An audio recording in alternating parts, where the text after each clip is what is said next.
Express Tribune. It's an editorial about Israel and Palestine. Uh, its word is a stampede. Stampede means a sudden uh, or rush. How it's pronounced? Stampede deaths. Stampede deaths, sudden deaths. The recent attack by Israel soldiers killed over 100 hungry Palestinians trying to get food from a relief truck.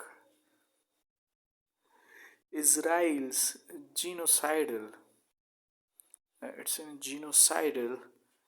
Uh, yeah, it's genocidal. Genocidal. Israelis' genocidal assault on Gaza knows no end. With every new war crime underscoring that the country's political class and its military seems to have been born without an ounce of humanity.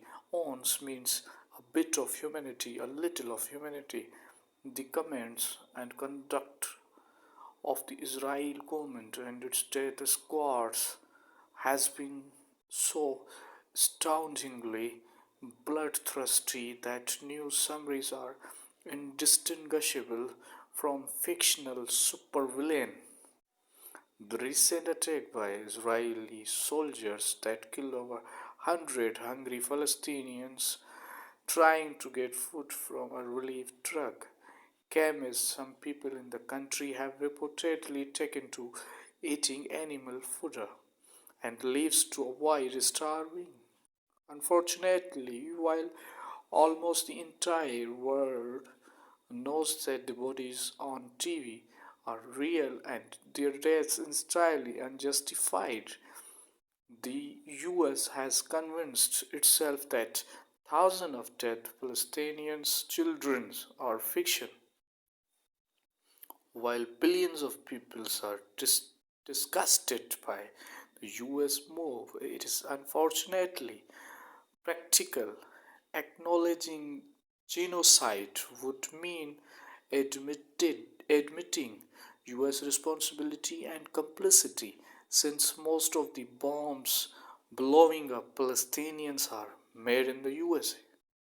But the truth is that many Americans also know their government is the only one that can stop Israel from turning Gaza into what the UN's refugee chief describes as hell.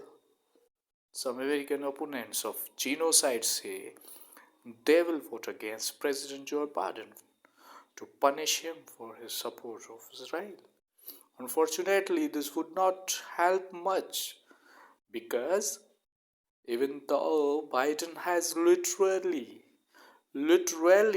called himself a Zionist, Zionist is supporter of Israel.